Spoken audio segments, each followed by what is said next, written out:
buat teman-teman yang sudah bergabung. Dan terima kasih kepada kakak-kakak narasumber yang sangat hebat ini sudah meluangkan waktunya. Padahal ini malam Senin, harus kerja dan kuliah. Kuliahnya gini kak, from home atau from kampus? Apa? Ke kampus tetap ada. Hybrid tetap. Oh hybrid ya. Hybrid. Ada yang ke kampus, ada yang online. Ya praktek di kampus. Kalau yang online, yang teori-teori baru di online. Iya. Hybrid ya. Oke. Jadi kakak-kakak, Erin menjelaskan sedikit dulu nih sama teman-teman juga. Hari ini kan kita bincang-bincang miringnya akan membahas tentang persepsi, cita-cita dan realita. Gitu. Kita kan hidup sudah hampir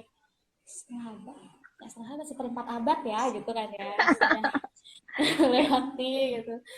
Kan terus Erin juga gitu. Nah di sini tuh kayak sering nih dengar gitu kan kekhawatiran, entah itu orang tua, entah itu kayak Erin juga dan teman-teman Erin dan adik kelas kayak aduh aku cita-cita ini tapi gimana ya gitu, atau di TikTok yang hidup itu keras guys, nah kan gitu katanya Talita itu keras gitu, keras batu atau apa kita tidak tahu gitu kan. Hanya kita berbagi pengalaman di sini karena kakak-kakak kita ini ada Kak Mega dan Bang Bay sudah mengarungi ya udah tau lah ya kayak nano-nanonya gimana sih rasanya sebagai siswa, sebagai mahasiswa, entah itu sebagai dapat kesempatan bekerja, sosialisasi dan lain-lain gitu. Nah jadi senang banget Erin di sini ya. Terima kasih Mas Dalem kesempatannya udah bisa sharing-sharing di talking sama Kak Mega yang sekarang udah menjadi sedang bekerja juga ya gitu, kerjanya di lembaga paling elit. Mas Dalem yang bilang ya, tolong digaris bawah. Oke. Lembaga paling elit di bidangnya yaitu di arkeologi nasional. Mantap banget Kak Mega. Banget ingat kakak bilang, tadi kamu yakin masuk arkeologi? Ya nggak tahu juga kak itu waktu itu. Tuh terus ada Bang Bay juga, ini bakalan jadi the next generationnya gini nih, Hanung Bramantio gitu. Amin yang bakalan ngisi gini lagi apa perfilman di Indonesia biar bagus-bagus gitu filmnya.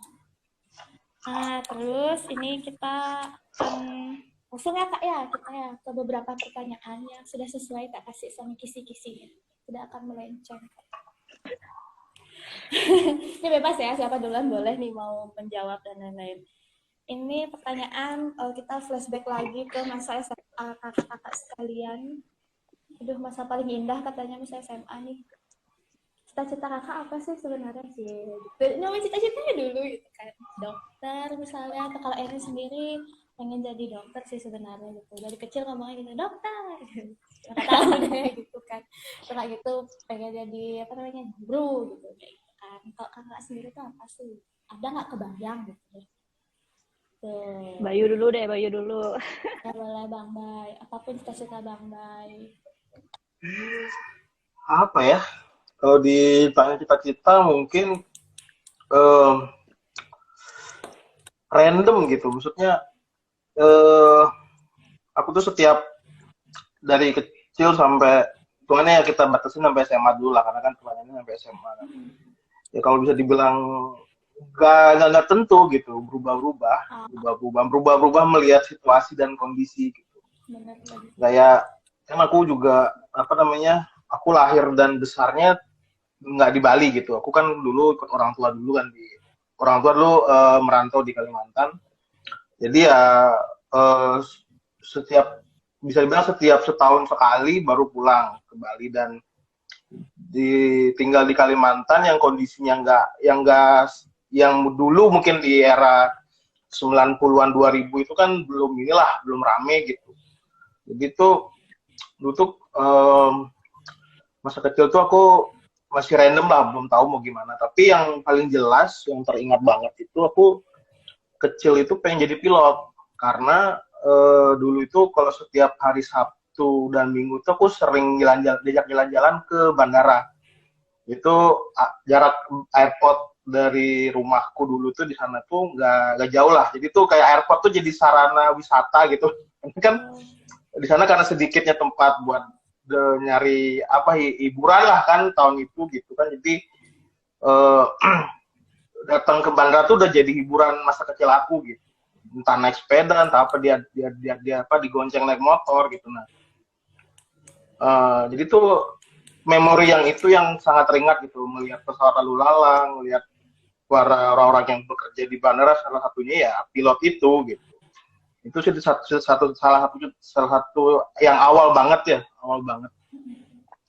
Terus setelah menginjak sekolah, masuk SD, SMP, nah itu tuh udah tuh mulai random lah dalam artian ya macam-macam, bahkan bahkan belum benar-benar terpikirkan banget gitu ketika masuk SMA juga belum banget terpikirkan, tapi karena kondisinya dulu di apa namanya di sekolah itu apa namanya di sekolah di waktu di Denpasar itu teman-teman pada pas SMP-nya kan pada ambisi semua tuh semua itu kayak kita jadinya malah tidak mengikuti kayak apa dari hati kita, malah kita malah ngikut teman jadinya gitu.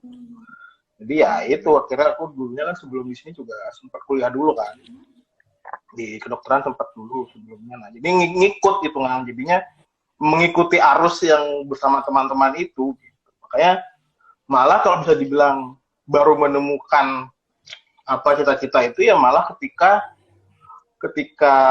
kondisi tiba-tiba terpuruk itu baru ketemu tuh, dan ternyata itu menjadi hal yang sebenarnya yang selama ini yang sudah ada di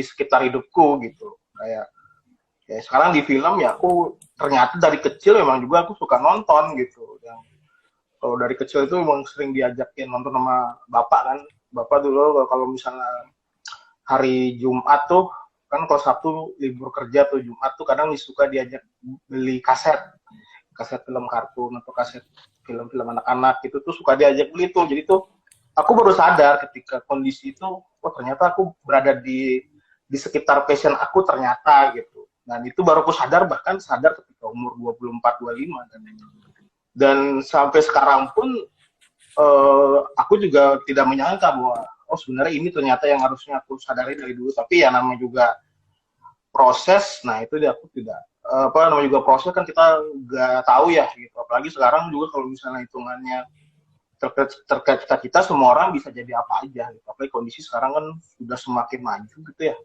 jadi apa aja sekarang tinggal balik lagi apakah itu sesuai dengan passionnya, sesuai dengan kemampuan juga, ataupun kemampuan dan kemauan juga. Nah itu balik lagi ke personalnya orang-orang sih. Aku sih gitu. Oke, makasih Bang Bay. Kalau Kak Mega sendiri udah kebayang belum gitu kan? Ada ikut aja gitu atau gitu? Apa ya? Sebenarnya kalau diingat-ingat sekarang agak susah mengingat sebelum SMA gitu kita pengennya jadi apa gitu kan. Karena normalnya anak-anak aja pada masa itu ditanya sama guru pengen jadi apa, ada yang jawab pengen jadi dokter, pengen jadi astronot, pengen jadi guru, kayak apa sih yang waktu itu kedengeran keren gitu kan. Jawaban template katanya gitu. Template. Jadi kayak mungkin aku pernah menjawab semua itu ketika kelas SD ditanya pengen jadi apa, pengen jadi dokter. Terus pas kelas di atasnya ditanya pengen jadi apa, pengen jadi ini, kayak aku mungkin hampir semua itu aku pernah jawab gitu kan. Tapi ada momen di mana satu titik yang aku tahu aku pengen jadi apa gitu. Itu bener pas SMA kelas 11 ya. Kelas 2 SMA itu pas banget lagi ada apa ya istilahnya. Waktu itu ada study tour kan, anak-anak SMA itu biasanya di kelas 2 itu study tour keluar pulau, keluar kota gitu kan, keluar daerah. Nah, waktu itu kebetulan aku nggak ikut. Nah, untuk orang-orang murid-murid yang nggak ikut ini, mereka disuruh melakukan studi gitu istilahnya, bikin semacam karya tulis atau apa gitu. Kan bingung banget kan, bikin apa, ngapain gitu. Terus ada nih seorang guru waktu itu, guru informal. Erin juga kenal orangnya siapa. Jadi waktu itu beliau ngajak saya ke suatu tempat di ujung barat Pulau Bali. Itu ternyata adalah sebuah situs arkeologi. Ya, jadi waktu itu kita jalan-jalan di kayak semacam tepi pantai gitu, ngeliat-liat situsnya itu, dan tidak disangka ketika jalan-jalan itu kita menemukan suatu apa ya, bekas-bekas erosi gitu kan. Dan ternyata di situ ada temuan arkeologinya. Ada waktu itu aku ingat banget ada dua buah kendi kecil gitu, sama ada tulang manusia, tulang paha kalau nggak salah. Ya aku ingat banget itu.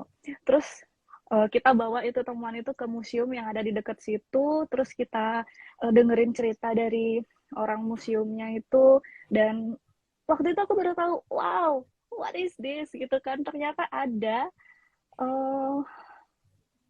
apa istilahnya, orang yang dari masa lalu, entah berapa ribu tahun yang lalu, jejak-jejaknya masih ada sampai sekarang. Dan menurutku itu sangat luar biasa gitu kan. Dan aku pengen jadi orang yang menemukan gitu. Jadi dari sana banget aku punya gambaran, aku punya keinginan gitu kan. Aku ingin jadi orang yang menemukan. Dan ternyata ada profesi itu, arkeolog. Dan aku baru tahu saat itu juga, kelas 2 SMA. Bego banget gak sih? Gitu. Kenapa nggak dari sebelum-sebelumnya gitu? Kan kita cuma tahu dari, kita cuma tahu dari buku teks, buku IPS biasanya kan, bahwa masa ini, pada tahun ini, berapa ribu tahun yang lalu, ada ini, ada itu. Tapi kita nggak tahu gimana proses menemukan itu, gimana proses sampai itu menjadi pengetahuan yang nyampe ke kita gitu kan. Menurutku itu sangat apa ya, membuka mata, membuka pikiran. Dan sejak saat itu aku langsung menetapkan aku pengen jadi arkeolog gitu. Iya, jadi kelas 2 SMA. Iya, langsung tahu. Jadi kayak langsung terlupakan aja yang kemarin-kemarin, pengen jadi dokter, pengen jadi guru, pengen jadi astronot apa itu gitu kan. Iya gitu. Oke, ini deh gitu jadinya ya. Iya, benar. Oke, terus nah kan balik lagi ke Bang Bay dan Kak Mega nih ya. Kan proses terus udah kayak kalau Kak Mega kan oke, pengen ini deh gitu. Terus gimana prosesnya, maksudnya rasanya aja nih kayak ya mungkin 50% excited, 30% bahagia, 20% aduh capek banget ya ke situ gitu atau gimana. Terus kayak Bang Bay kan perjalanannya so long, terus kayak bener-bener yang gimana sih kayak pas rasanya kayak oke, aku mau coba bangkit, atau misalnya kayak pas pasti ada kan dari kakak-kakak berdua nih galaunya, entah itu entah apakah harus SBMPTN gitu, misalnya kayak misalnya mau masuk jurusan itu gitu, anak zaman sekarang kan gitu di SM SBM gitu misalnya. Kayak gimana sih dari kakak-kakak ini benar trafiknya yang gelombang-gelombang Kalau Bang deh. kalau dari aku ya posisi yang sempat tak jalani memang ya dibilang berat ya berat juga gitu, karena kan memang karena posisi juga kondisi keluarga kan, ekonomi keluarga juga yang bikin apa yang udah tak jalani pertama itu belum berhasil gitu. Dan jadinya aku mencoba kayak kerja dulu gitu, jadi ngumpulin duit dulu. Dan iya, posisi itu memang posisi beratnya adalah ketika teman-teman yang seangkatan aku tuh udah pada mulai lulus, udah punya karir dan berpenghasilan, dan hidupnya sudah settle lah kalau bisa dibilang. Bukan settle banget, tapi sudah mulai perlahan menuju settle lah gitu kan. Ya disitulah yang kadang menjadi satu titik yang aku down banget gitu. Down banget itu aku merasakan sekitar ya mungkin 3 atau 4 tahun yang lalu.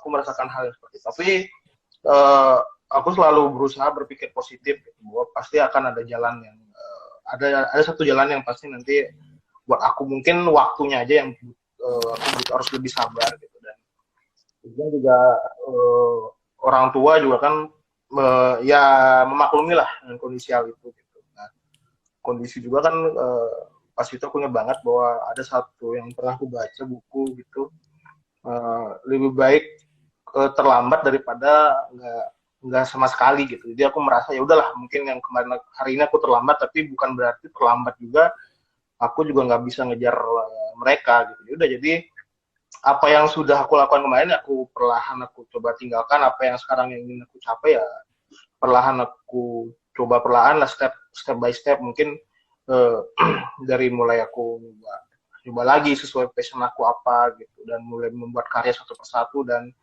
ya berusaha bangkit dari apa kondisi yang sudah aku alamin kemarin gitu. Jadi ya menjadi bener-bener kayak jadi satu titik balik sih gitu, ketika pas itu baru di umur, ketika orang-orang laki-laki khususnya yang menjadi ketika umur 25 yang harusnya sudah apa ya, kayak sekarang tuh boleh kan orang banyak tuh udah umur 25 laki-laki tuh udah inilah, maafan sebagai itu, ketika orang-orang 25 sudah hidupnya sudah mantap gitu, sedangkan aku menjadi berupa mencoba lagi dari nol gitu. Dan disitulah yang menjadi challenge aku gitu, dan aku berusaha untuk mengimprove diri lah setiap harinya gitu. Apa yang sudah aku lakukan kemarin yang udah gagal ya udah kita lewatin, jadi yang sekarang yang ada ya udah aku berusaha yang sekarang gitu.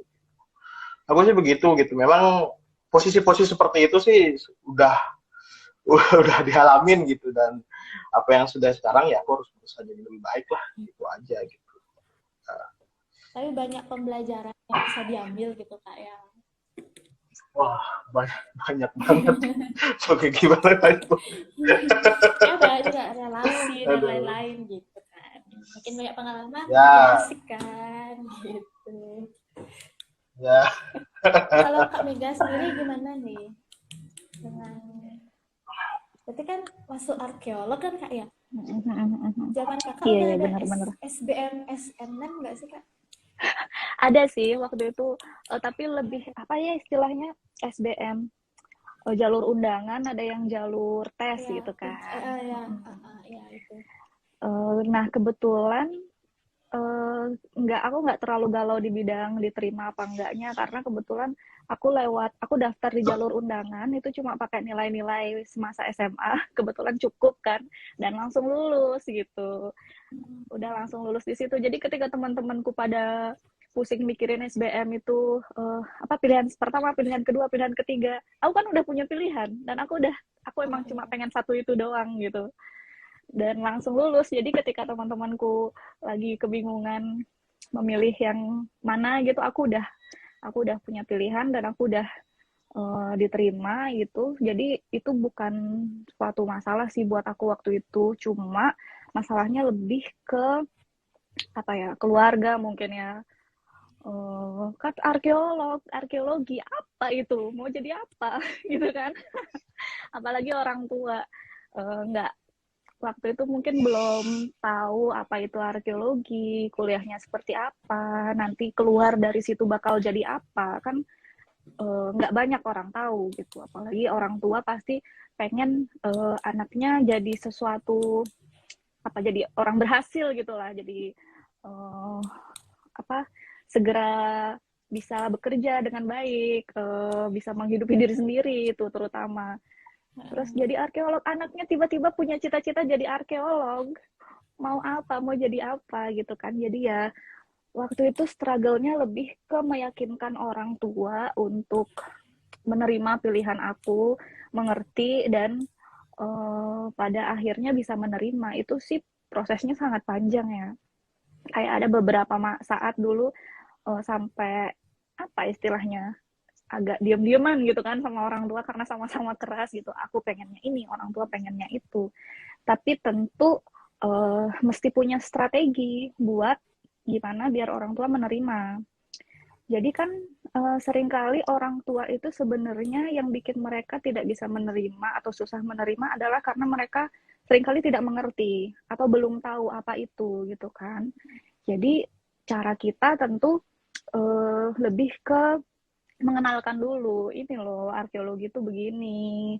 Nanti mungkin bakal ada apa seperti ini. Terus outputnya keluar dari lulus dari arkeologi ada beberapa pilihan pekerjaan. Bisa jadi peneliti, bisa jadi kurator museum, bisa jadi arkeolog lepas, kayak gitu-gitu. Orang tua harus tahu dulu biar mereka punya bayangan gitu kan, melepas anaknya untuk menjadi apa gitu. Itu kurang lebih prosesnya sampai setahunan ya, sampai aku udah semester 2 semester 3 baru orang tua lebih menerima, oh ternyata memang ini yang anakku suka gitu kali ya, ternyata memang ini yang dia mau dan dia menjalani itu dengan bertanggung jawab gitu. Nah ini penting, ketika kita menentukan pilihan, setiap pilihan itu pasti ada konsekuensi yang menyertai kan, kita harus bisa bertanggung jawab untuk itu, membuktikan ke orang tua bahwa ini loh pilihanku, aku bisa bertanggung jawab. Jadi mereka pun tenang gitu, memberikan restu gitu kan. Iya, jadi pada akhirnya setelah mereka sendiri melihat, ternyata aku bisa, ternyata memang di sini aku senangnya, mereka pada akhirnya ya menerima. Dan setelah lulus ternyata dapat pekerjaan yang baik gitu di bidang yang aku suka, mereka lebih ini lagi, oh mungkin dari dulu memang ini jalannya, kayak gitu. Ya, Kurang lebih kayak gitu sih. Oke, ya, benar-benar. Terus ini, nah kan akhirnya nih, pada akhirnya baik Bang Bay atau Kak Mega sudah sampai di tahap yang oke, ini passionku, aku suka ini gitu kan. Istilahnya kan biasanya tuh kalau passion berarti udah masuk ke nyaman gitu kan. Nah ada nggak sih momen-momen di mana harus keluar lagi dari zona nyaman tapi emang di passion itu gitu, atau emang kayak udah lempeng aja, udah asik gitu, pokoknya di apapun tantangannya gas, atau udah kayak oh gini ya, oh ada ini ya, ada ini gitu, di passion itu sendiri gitu, di yang kalian suka gitu lah istilahnya. Apa ya, meskipun dibilang passion, hal yang kita suka, hal yang kita pilih untuk jalani, tapi belum tentu itu selalu nyaman. Malah lebih sering tidak nyaman. Lebih sering tidak nyaman, maksudnya ada banyak sekali tantangan, hal-hal yang selama ini kita nggak kepikiran bakal terjadi gitu kan. Tapi kembali lagi, karena kita udah suka sama itu, kita udah memilih itu, tantangan-tantangan itu jadinya seperti apa ya istilahnya, seperti tantangan aja untuk kita challenge, untuk kita challenge accepted gitu kan, untuk kita lalui, untuk kita lewati, untuk naik level di bidang itu gitu. Jadi kalau misalnya teman-teman ada mikir memilih apa yang passion kita, memilih apa yang kita inginkan itu akan selalu menyenangkan, itu akan selalu nyaman, itu kayaknya enggak sih. Justru tantangan itu akan selalu ada. Dan kalau kita ingin menjadi lebih baik di bidang apapun, di bidang yang kita suka, di bidang yang kita pilih, mau nggak mau harus selalu keluar dari zona nyaman. Lebih sering. Karena kalau nggak gitu kita nggak berkembang dong. Bakal tetap di situ-situ aja gitu. Kalau dari Bang Bay sendiri bagaimana? Kalau aku sih ini ya sama kayak dibilang Mbak Mega, jadi memang lagi dengan kondisi aku yang berkecimpung di dunia visual dan audio yang dan perkembangannya sangat pesat banget gitu. Nah itu juga aku nggak bisa tuh kayak stuck di situ-situ aja, dalam artian memang aku ngambil passion tapi juga nggak bisa, ibaratnya kalau misalnya aku nge-direct satu film, ya aku suka satu genre doang, tapi kalau memang satu genre itu aja aku berkecimpung, tidak mencoba genre-genre yang lain juga, itu nggak bisa juga gitu. Juga aku harus bisa mengikuti zaman juga, dan aku juga harus bisa mencoba hal-hal baru terkait membuat satu garapan yang bisa diterima juga oleh penonton, karena kan sebuah karya juga harus berkembang gitu. Nah seperti ini kita nggak bisa juga, walaupun sudah di jurnal nyaman, kadang tantangan selalu ada gitu, apalagi persaingan industri juga itu juga semakin ini banget gitu. Jadi bahkan tidak hanya orang-orang yang memang dari akademis, tapi juga orang yang nggak di akademis pun juga menjadi persaingan kita gitu. Jadi kita harus siap baru siap ini, harus siap sama-sama bersaing gitu. Jadi nggak ada istilah zona nyaman. Ya, zona nyaman itulah yang nantinya menjadi tempat kita bertarung sebenarnya gitu. Kayak gitu, aku sih begitu. Kurang lebih sama lah, alhamdulillah sama. Oke. Gini nih sekarang pertanyaannya kan istilahnya kita anggaplah dulu nih jadinya cita-cita kami arkeolog, terus cita-citanya Bang Bay udah ditetapkan di sinema gitu kan, perfilman gitu. Nah terus kan pasti tuh pas baru kayak oke, aku mutusin ini gitu, kan punya bayangan tuh. Nah realitanya kayak apa sih? Apakah nyampe tuh sama gininya, sama persepsinya, ekspektasinya, atau kayak bisa gitu kan. Kan itu dah yang tadi ya, tetap ada keluar dari zona nyaman walaupun itu zona nyaman gitu dibilang. Nah nyampe kan tuh ekspektasinya ke realitanya gitu. Oke, bebas dari siapa dulu? Baik. Wah, aku mikirnya dulu kan di film itu tuh aku emang awalnya suka nonton dulu kan, suka nonton. Terus 2017 nyoba bikin film pendek. Ke ketika aku di posisi yang suka nonton, tapi aku mau sampai kapan sih di posisi cuman bisa jadi penonton doang gitu. Ada aku di titik seperti itu. Nah, aku pengen nyoba nih bikin satu gitu, bikin film. Aku nyoba gitu. Dan itu yang di awal di kepala aku adalah bikin film itu adalah cuman kamera yang tinggal dipencet on off-nya. Ternyata ketika aku benar-benar aku seriusin itu dan masuk kuliah 2019, yang ternyata yang apa yang aku dapatkan teorinya itu lebih luas daripada mencet tombol kamera gitu. Jadi banyak banget hal-hal yang menjadi aspek dalam sebuah film gitu, dan yang itu membuat aku sangat terkejut banget.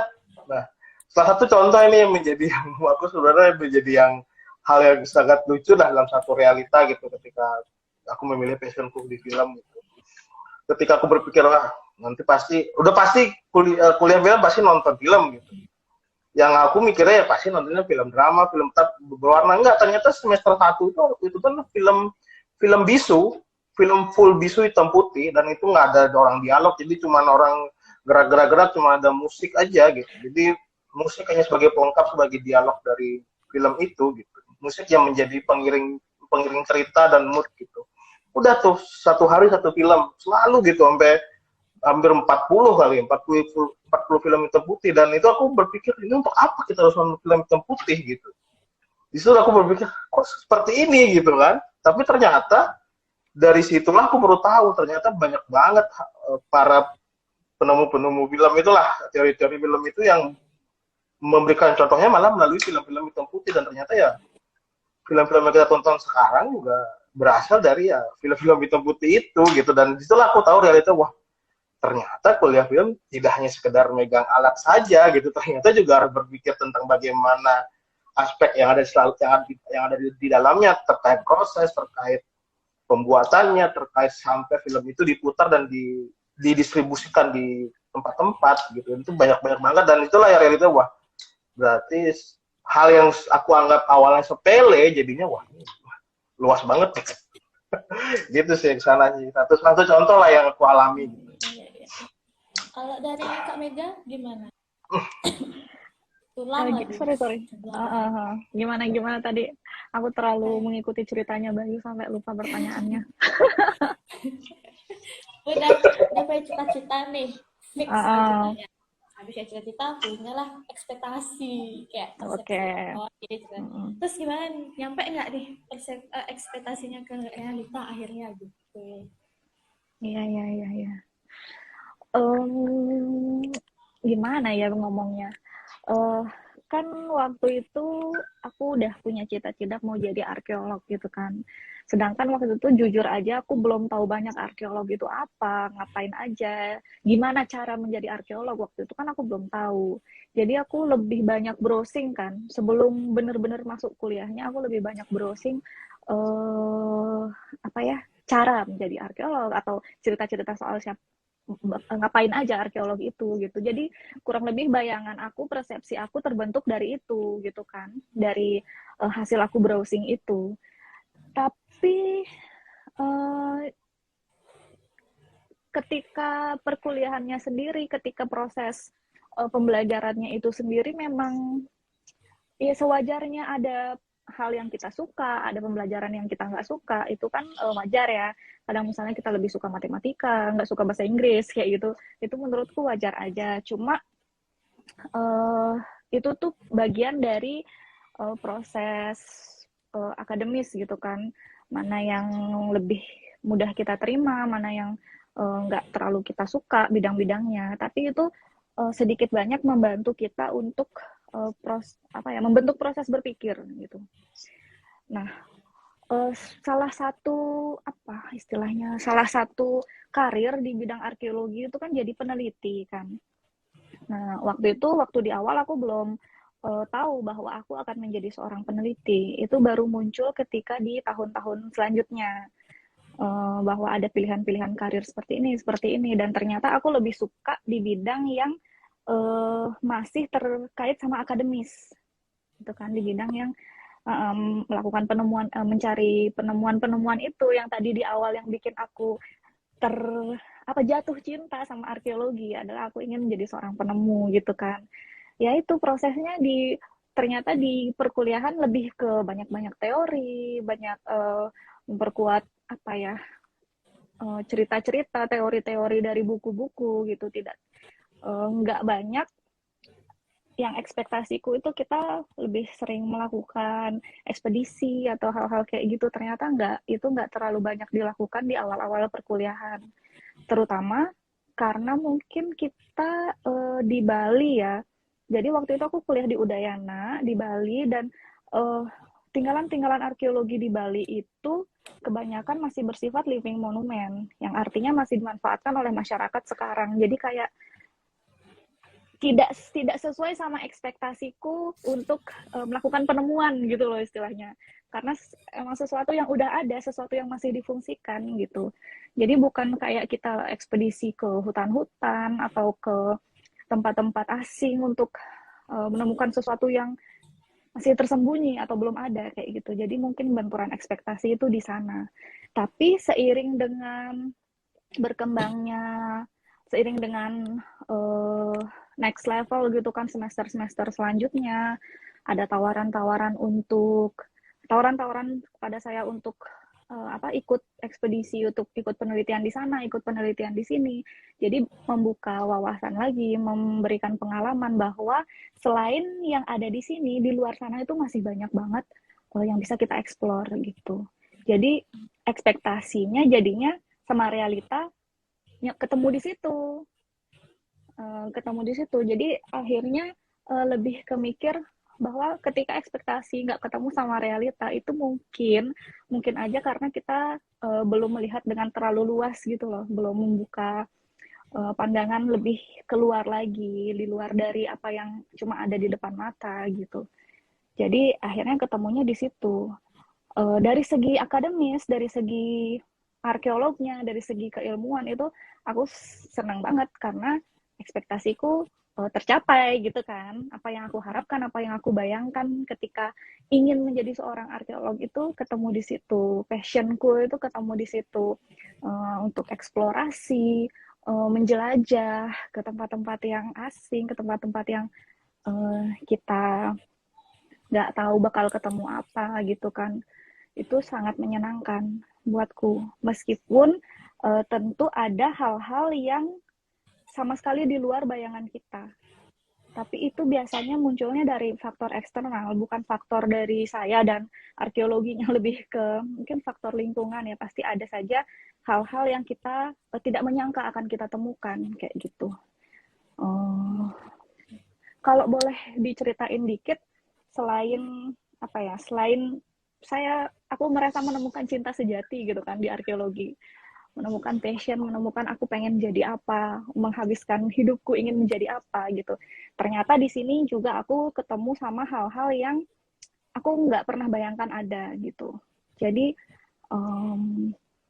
apa ya, arkeologi ini seringkali disebut sebagai dunianya para lelaki gitu. Jadi kebanyakan arkeolog itu cowok. Di Indonesia ya, kebanyakan arkeolog itu laki-laki dan kegiatannya untuk eksplorasi, menjelajah di lapangan itu lebih banyak dilakukan oleh teman-teman arkeolog yang laki-laki kayak gitu-gitu. Jadi ketika kita perempuan terus melakukan hal-hal itu, mencoba melakukan hal itu, mengeksplorasi, ikut jalan-jalan, ikut penelitian di sana, penelitian di sini, akan ada dan saya alami sendiri itu seperti rintangan-rintangan gitu. Apa ya, ada gangguan, ada pelecehan-pelecehan kayak gitu. Ada bahkan kita tidak dianggap semampu teman-teman laki-laki kayak gitu, itu akan banyak banget. Dan aku yakin itu sebenarnya ada di mana-mana, nggak cuma di arkeologi kan. Tapi kebetulan itu yang aku alami. Dan itu tidak itu aku anggap rintangan ataupun halangan yang tapi tidak akan menyurutkan gitu, tidak akan menghapus kecintaan saya sama arkeologi gitu sih. Itu kayak apa ya, ini rintangan aja, halangan untuk membuktikan bahwa hal seperti itu tidak apa ya istilahnya, tidak lantas membuat saya tidak ingin menjadi arkeolog, tidak lantas membuat saya berhenti untuk melanjutkan passion ini gitu. Kurang lebih gitu sih. Iya. Oke.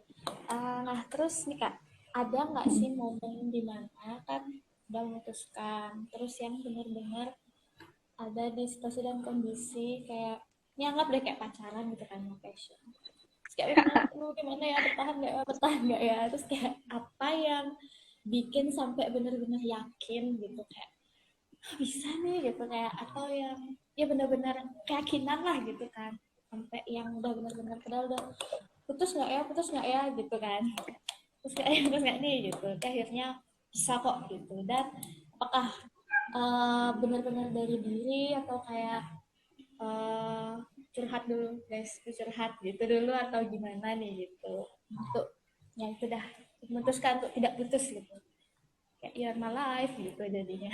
Dari Bang Bay dan Kak Mega, bebas ya duluan. Kalau aku sih ya memang kadang yang bikin kondisi galau paling kalau misalnya ketika bikin suatu ide atau suatu karya tapi ternyata itu tidak nyampe pesan yang aku sampaikan kepada pesan yang aku sampaikan nggak nyampe gitu di para penonton gitu. Itu yang menjadi satu sisi yang ya lumayan juga gitu kan, ketika kita sudah effort banget waktu tenaga apalagi karena kerja juga berkolaborasi gitu kan, ternyata apa yang sudah tidak nyampe pesannya itu menjadi hal yang inilah apa yang bikin wah ini kayak sia-sia gitu. Tapi ternyata balik lagi gitu, kalau memang niat kita lah niat utamanya lah pengen berbuat sesuatu ya itu nggak masalah gitu. Karena kan balik lagi ke bagaimana terkait dari proses itu sendiri gitu.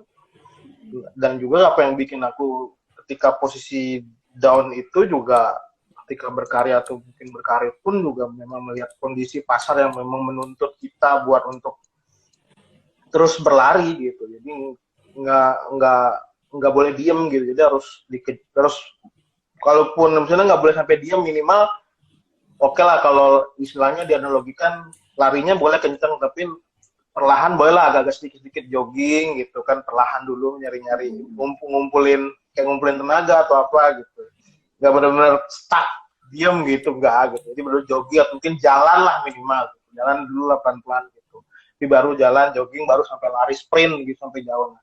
Paling ke sana sih. Memang kalau yang posisi galaunya sih di situ di stuck ya gitulah, karena kan ada up and down-nya lah gitu. Ketika up-nya ketika kita bisa nyampe pesannya ke minimal nyampe pesan ke penonton, kalau enggak ya tidak bisa sampai gitu. Kalau enggak mungkin apa yang misalnya kita udah bikin suatu konsep yang bagus ternyata eksekusinya yang belum bisa matang karena terkait waktu, terkait kondisi itu, terkait apalagi sekarang kondisi pandemi kan yang tidak boleh berame-rame, misalnya bikin satu project ya itu menjadi satu hal yang menjadi satu hal yang sangat inilah sulit lah. Aku sih dari situ sih, dari gimana apa yang kita sampaikan jadi belum bisa nyampe gitu. Itu harus gitu ini sih karena melibatkan orang banyak juga gitu. Paling gitu sih. Oke. Tapi tetap yakin nih bisa kok nih gitu. Iya. Ya, Semangat dan keyakinan dari diri sendiri itu ya nggak boleh berhenti ya, Bay ya. Iya. Meskipun kadang-kadang iya, pelan-pelan. pasti dong. Iya, iya, iya. Iya sih kurang lebih kayak gitu, tapi aku di sini nambahin mungkin dari pengalaman aku sendiri ketika mengalami hal-hal yang bikin down, ketemu rintangan atau hal-hal yang bikin kita mempertanyakan benar nggak sih ini gitu kan, benar nggak ini pilihan kita, lanjut nggak gitu, pasti ada momen-momen seperti itu. Terus itu yang bikin kita apa ya istilahnya tetap tegar gitu, tetap stabil itu mungkin dengan adanya support system yang baik. Saya selalu memilih untuk punya lingkungan yang baik gitu kan. Kebetulan aku sangat sangat pemilih dalam hal ini. Aku memilih teman-temanku yang benar-benar suportif. Aku mengedukasi keluargaku biar mereka juga bisa jadi suportif sama aku kayak gitu. Terus kalau misalnya ada tanda-tanda teman-teman yang tidak suportif, lebih baik tidak ditemani karena itu bakal berpengaruh banget sama kita ketika kita lagi jatuh, ketika kita lagi down, dan malah di lingkungan terdekat kita ada yang tidak suportif, itu kan sangat ini ya mempengaruhi banget ya. Dan kita pun tentu sama aja ketika mereka yang sedang down, mereka yang sedang butuh dukungan, kita melakukan juga apa yang sebaiknya teman baik lakukan gitu. Nah, itu aku rasa sangat membantu karena banyak banget rintangan-rintangan yang aku hadapi itu memang bukan berasal dari arkeolognya sendiri, bukan dari ilmunya arkeologi itu sendiri, bukan berasal dari aku, tapi dari faktor-faktor eksternal gitu kan. Dengan adanya support system yang baik, mereka melindungi aku, mereka mensupport aku, mereka menjaga aku dari keterpurukan gitu, mereka melindungi aku dari hal-hal yang kemungkinan akan merusak aku lagi kayak gitu-gitu kan. Jadi itu aku rasa penting banget kita punya teman-teman yang suportif, keluarga yang suportif kayak gitu. Selain selain passion, selain semangat dari diri sendiri untuk tetap melanjutkan hubungan ini gitu kan. Kita juga harus dikelilingi sama support system yang baik gitu sih. Oke. Oh ya, sebelum lanjut ya kayak biar nggak lupa gitu. Kan kemarin tadi sempat minta foto.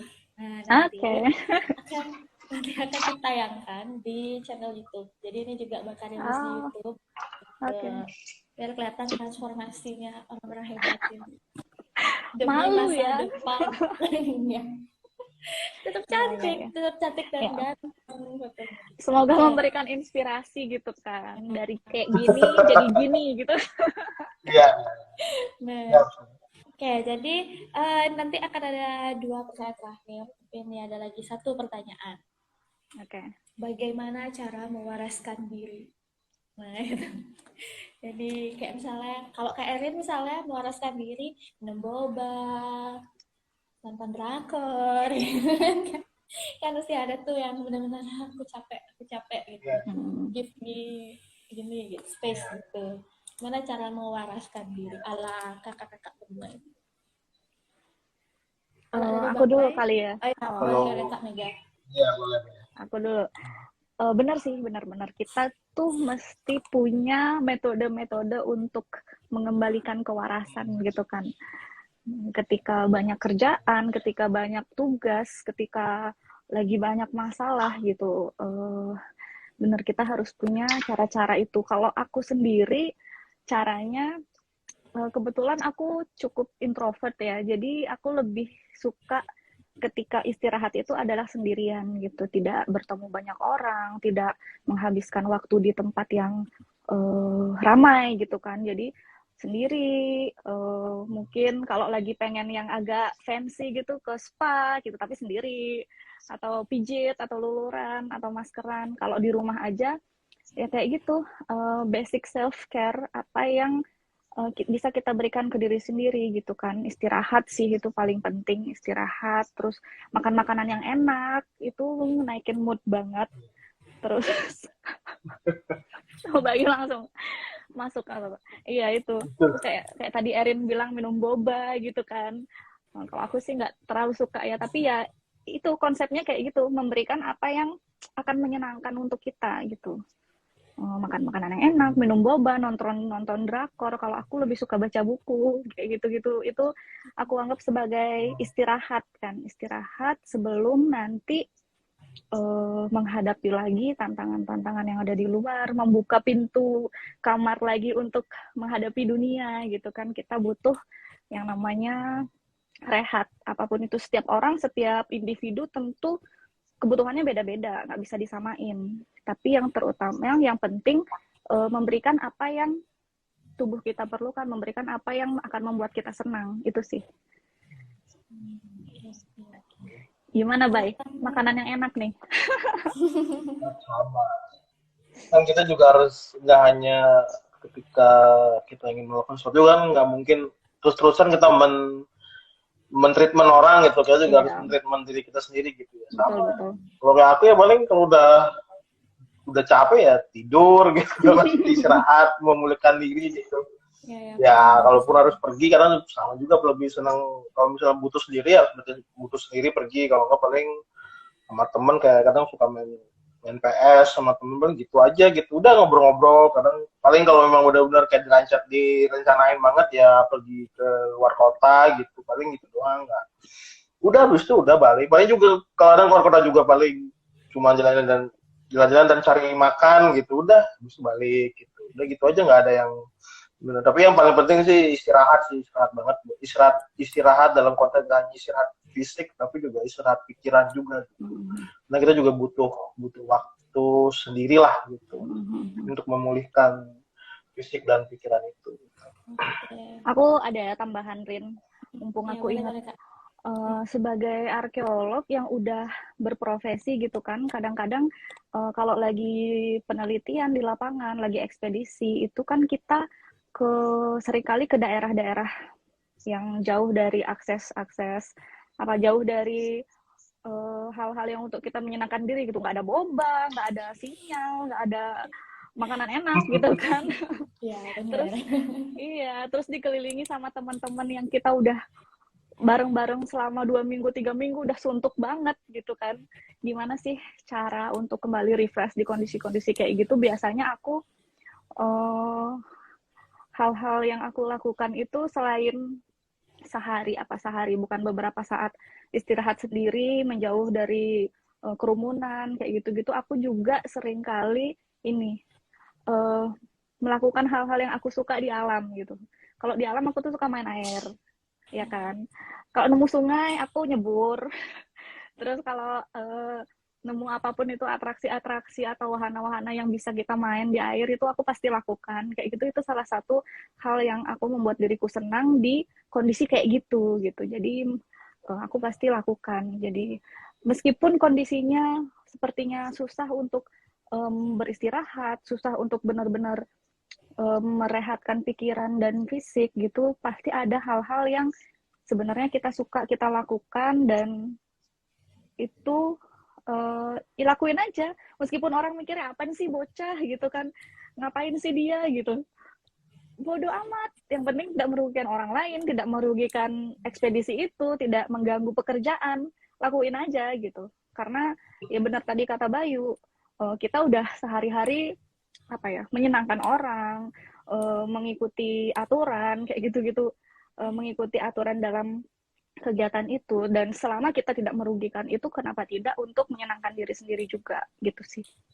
Oke, mantap banget. Ada satu tiba-tiba terbesit gitu dari Erin nih. Apa tuh? Kadang tuh suka bablas, misalnya nih pasti nonton lewat gitu kan.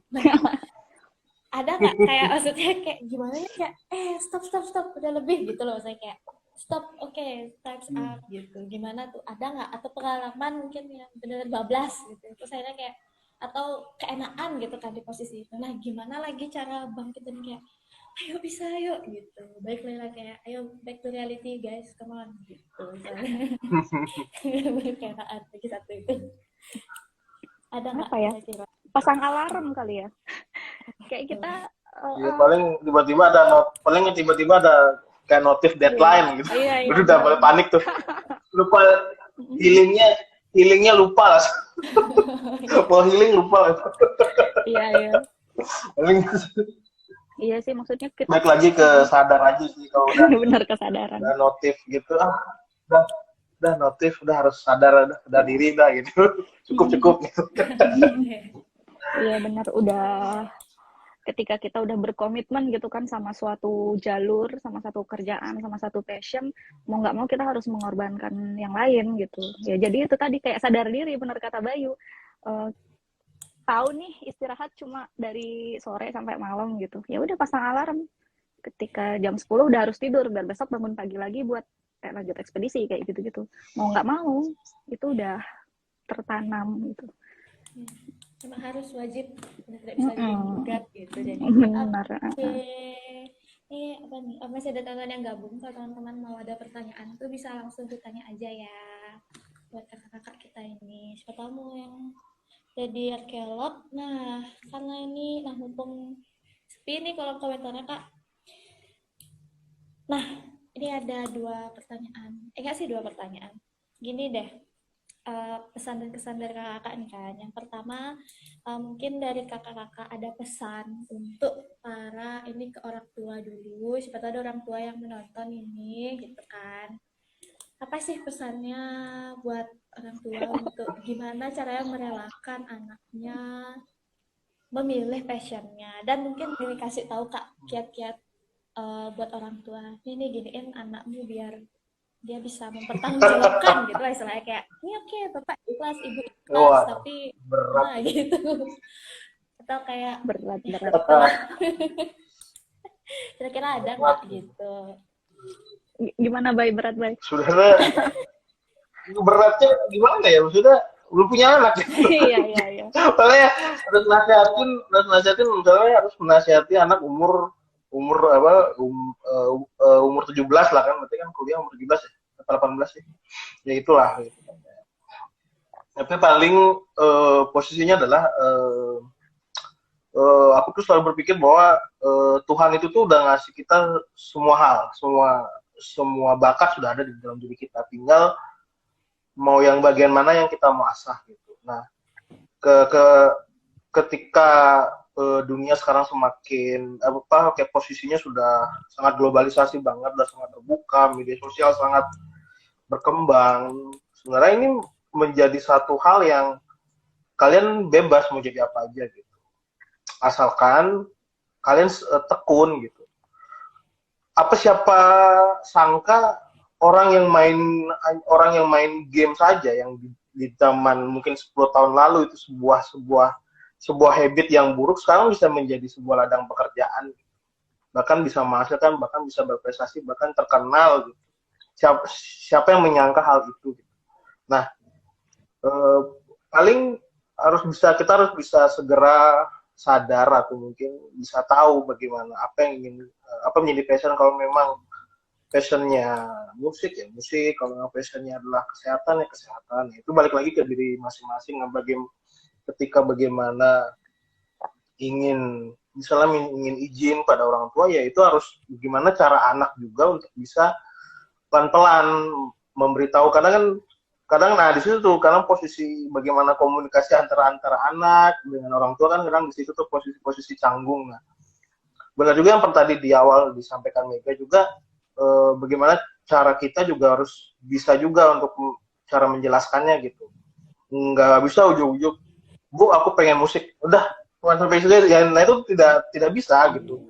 Aku pengen musik. Nah, nanti itu seperti ini loh gambarannya. Menjadi seorang pemusik akan seperti ini prosesnya. Aku juga nggak akan jadi main musik aja. Mungkin aku kan juga pengen punya tempat les musik atau mungkin toko musik. Contoh seperti itu. Nah, bagaimana peran orang tua? Ya, peran orang tua sekarang adalah bagaimana orang tua juga mampu mendengarkan anaknya gitu. Tidak bisa juga sekarang bagaimana orang tua hanya kamu ini, nah itu juga tidak bisa sekarang posisi seperti itu karena sekarang posisinya adalah semua bebas mau seperti apa aja gitu, mau melakukan pesan apa aja bebas. Sekarang bagaimana orang tua mau mendengar dari hati ke hati gitu antara hubungan orang tua dan anak. Nah di situ sih kuncinya gitu paling karena semakin majunya kondisi sekarang juga semakin orang bebas mau bahkan kita nggak tahu nanti cuman ke pekerjaan tidur aja mungkin bisa dapat duit kali nanti di masa yang akan datang kan kita nggak tahu. Kayaknya semua hal bisa bisa terjadi, tidak hanya impian ingin menjadi dokter, polisi atau apa itu aja bisa nggak ya tadi aku bilang gitu. Gimana yang kita sangka orang yang dulu main game online menjadi sebuah habit yang buruk sekarang bisa menjadi satu satu kegiatan yang menghasilkan bahkan bisa dikatakan atlet lagi dan terkenal begitu. Nah itu tentu seperti itu. Oke. Paling gitu sih bagaimana dari sisinya si anak bisa menjelaskan dengan baik, gimana dari sisi orang tua juga mampu mendengarkan dengan baik begitu. Paling gitu sih. Oke, Kak Mega mungkin. Bener sih tadi di awal-awal, maksudnya agak nggak enak kalau kita seperti memberi nasihat kepada orang tua, kita belum jadi orang tua gitu kan, siapa anak-anak ini so tahu banget gitu. Tapi aku yakin bahwa nggak ada orang tua yang pengen anaknya hidup susah gitu kan. Mereka pasti pengen anaknya jadi bisa mandiri, jadi orang gitu, agar nanti ketika mereka udah nggak bisa lagi apa istilahnya nggak bisa lagi menemani, mendukung anaknya bisa tumbuh sendiri, bisa hidup sendiri gitu kan. Pasti semua orang tua pengennya seperti itu. Tapi itu tuh tidak selalu bisa dilakukan dengan menyuruh anaknya untuk memilih ini, memilih itu sesuai dengan keinginan orang tua. Itu tidak bisa seperti itu jalurnya gitu. Apalagi sekarang benar-benar masa globalisasi, semua anak kecil dari yang baru pertama belum bisa baca pun udah bisa pegang gadget gitu kan. Belum nanti mereka semakin berkembang, semakin bisa mengakses apa yang ada di gadget itu, mereka melihat bahwa oh bisa jadi ini, bisa jadi itu. Ternyata ada orang begini, ada orang begitu. Persepsi mereka terhadap bayangan mereka di masa depan udah terbentuk dari situ dong. Mereka mulai bercita-cita pengen jadi ini, pengen jadi itu, bahkan hal-hal yang nggak kepikiran mungkin sama orang tuanya. Benar tadi menjadi gamer profesional, menjadi YouTuber profesional, kayak gitu kan orang tua mana yang kepikiran anaknya bakal jadi kayak gitu. Nah, itu akan kembali ke si anak pengennya gimana dan rasanya sukanya apa, dan dia taunya dia akan bisa bertanggung jawab sama yang mana, itu kan kembali lagi ke anaknya sendiri. Nah, sebagai orang tua sebenarnya yang bisa dibekali, yang bisa diberikan kepada anak dari untuk bisa apa ya memilih dengan baik itu ya anaknya diajarkan untuk berpikir secara kritis, diajarkan untuk bertanggung jawab terhadap hal-hal yang dia pilih, dan tentu pelajaran-pelajaran ini nggak bisa baru dimulai dari ketika anak umur 17 tahun, nggak gitu. Harus dimulai dari ketika anak masih kecil banget, ya kan, diajarin hal-hal mana benar, mana salah, mana boleh, mana enggak, gimana cara bertanggung jawab, kalau kamu kayak gitu, apa konsekuensinya, kalau kamu kayak gini, mesti bertanggung jawab apa, itu kan harus ditanamkan dari sejak dini banget, hingga ketika si anak nanti udah memutuskan ingin menjadi apa, ingin memilih apa, passionnya apa, itu udah ada background di pemikirannya si anak bahwa apapun yang dia pilih, apapun yang ingin dia menjadi apa di kedepannya itu pasti ada konsekuensi-konsekuensinya, dan dia harus mempertanggungjawabkan konsekuensi dari pilihannya itu gitu. Jadi ya itu sih menurutku saran kepada orang-orang tua yang mungkin sekarang anaknya masih muda, ataupun calon-calon orang tua yang pengen punya anak di masa depan, mungkin lebih ke kayak gitu ya. Oke, makasih banyak Kak Mega dan Kak Bayu. Dan terakhir, ini the last banget nih, Teta udah 1 jam. Oke. Kan pasti apa namanya sekarang di sini kita juga memberi kesempatan kepada kakak untuk menyampaikan rasa sayang, rasa terima kasih kepada siapapun itu yang sudah membantu dan benar-benar ada banget buat kakak yang bisa menjadikan kakak-kakak sekalian jadi seperti sekarang. Asik. Sesi thank you gitu. Ya boleh bebas mau bilang terima kasih ke siapa Aduh. boleh gitu. Mau sebut nama tidak sebut nama bebas pokoknya. Oke. Semoga yang nonton, semoga yang dikasih salam mendengar yang menonton gitu. Ini kayak Silakan. apa acara radio zaman dulu, titip-titip salam. Iya, iya. Benar, Kirim-kirim benar, salam. benar. Kirim salam. Kirim salam jam 12 malam. Iya. Boleh, silakan, silakan. Aduh. Oke, Terus, Bayu dulu deh. ya, silakan, Bang Bay. Kalau aku paling ya otomatis yang pertama pasti terima kasih buat orang-orang terdekat ya, dari orang tua, adik-adik aku gitu. Otomatis terima kasih yang sebesar-besarnya lah istilahnya, menerima kondisi aku yang seperti sekarang gitu. Dan juga udah pasti rumah kedua, apalagi kalau bukan KPB. Kalau bukan kawan-kawan di situ, saya tidak punya teman yang bisa dipercaya, yang selalu membantu dalam kondisi susah atau senang ketika berkarya, ketika di Bali gitu. Jadi otomatis itu menjadi apa yang benar-benar aku berutang banyak lah gitu. Kalau bukan karena mereka ya aku nggak bisa di posisi sekarang gitu, dan juga pasti banyak banyak belajar dari mereka. Dan sekarang juga pasti teman-teman aku yang saat ini masih yang sama-sama berjuang untuk menjadi calon-calon filmmaker, udah pasti mereka juga kita mensupport satu sama lain, walaupun nanti akan bersaing bersama-sama di dunia industri. Otomatis ya berterima kasih juga, kalau bukan bersaing dengan mereka ya aku juga nggak bisa berkembang seperti sekarang gitu. Ya paling untuk orang-orang terdekat gitu, dan untuk yang sudah bikin kecewa ya cukup tahu aja, ya udah gitu. Udah lewat Oh. juga kan, ya sudah gitu. Yang penting sekarang yang sama seperti Mega juga kondisinya apa kan, kita juga semakin umur bertambah juga kita harus bisa semakin selektif lah tentang untuk lingkungan pertemanan yang benar-benar bisa menguntungkan dan bisa membuat kita lebih berkembang ke depannya. Terus Kasih Kak Bayu dari Kak Mega, silahkan. Iya, bener. Sebenarnya untuk apa yang udah aku raih sekarang, aku menjadi apa sekarang itu banyak banget peran dari orang-orang di sekitarku ya. Yang pertama tentu kepada Mas Dalem yang udah memperkenalkan arkeologi kepadaku tahun 2011. Aku ingat banget, Oktober 2011 pertama kali aku tahu apa itu arkeologi, gimana, apa itu dari Mas Dalem, dan aku sangat berterima kasih sampai sekarang karena tanpa Mas Dalem aku tidak akan menemukan cinta sejati ini. Gitu. Terus selanjutnya tentu aja aku terima kasih sama kedua orang tuaku yang mereka udah sangat suportif, menerima aku, mempercayai aku untuk memilih jalanku sendiri hingga mencapai titik ini. Tentu aku sangat berterima kasih karena mereka orang tua terbaik yang bisa aku minta. Aku nggak bisa minta lebih lagi.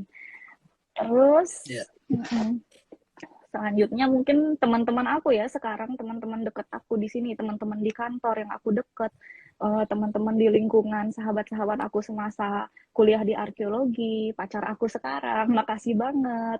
Mereka tahu semuanya perjalananku, mereka tahu apa yang sudah aku alami, dan mereka selalu ada untuk jadi support system yang baik buat aku. Terima kasih banget semuanya. Terima kasih siapapun itu yang disebut oleh Bang Bay dan Kak Mega. Kalian hebat deh. Oke, makasih banyak banget ya Bang Bay dan Mega, 1 jam dan sama bisa Ya nggak terasa ya, udah 1 jam. Iya, jam lebih di sini di jam 9. ini nggak berasa 1 jam udah. Besok Kan mau 30 menit. iya, nanti bakalan ada lagi gitu bincang-bincang miring dan lain-lain. Atau ntar kalau udah ke Bali semua kita meet. Iya. Oke. Udah lama banget nggak meet. Oke deh. Mungkin sekian dulu ya kakak. Makasih banyak banget. Di sini benar-benar banyak pelajaran yang bisa Erin ambil. Terus juga semoga dari bincang-bincang Billy ini bisa menginspirasi juga nih teman-teman yang lain. Nanti kan diupload juga ke YouTube kan. Tuh, biar bisa, oh iya ya, wow, siapa tahu tiba-tiba, ya aku masuk arkeologi aja, gitu. Atau lebih perdalam lagi, Boleh. tiba-tiba, gitu kan, bisa. Atau kalau, Iya, aku baik, sering aku banget dapet. bisa jadi Iya, film, gitu. iya, sering banget teman-teman yang mahasiswa arkeologi ataupun yang mau tahu arkeologi nge-DM aku gitu, nanya-nanya soal ini soal itu, feel free buat DM, aku pasti jawab kalau lagi lihat. Oh ya, itu yang lagi lihat. Oke deh, karena kita sudah di segmen terakhir. Terima kasih banyak, dan saya tanya dulu teknisnya ini. Udah ya? Oke, sudah. Bisa Oke. Oh iya, kakak bisa. Siapa tuh? Kak Nanta. Siapa tuh? Hai Nanta. Nanta. Kalau pas dalam di bawah, dia di lantai 1. Makasih Oke ya udah deh. undang-undang kita, senang Iya, banget. makasih juga. Oh ya, Erin juga mohon maaf ya Masih Kak, kalau semuanya. ada salah kata atau salah sebut. Karena ini otodidak gitu, kayak ya udah ketahuan aja gitu. Udah keren banget kok Enggak Erin. apa. Terima kasih. Dikit lagi bisa jadi talentnya Bayu nih, asik. Waduh, Aminin dulu. boleh. Aminin nggak ya? Casting nanti kita ya. Iya, boleh. Casting kita ntar ya. Siap. Asik. Oke deh, selamat istirahat ya. Oke. Buat Kak Bidan dan Mbak. Oke, kalau begitu. Semoga besok Kita makan harinya. Bye-bye. Dadah. Dadah.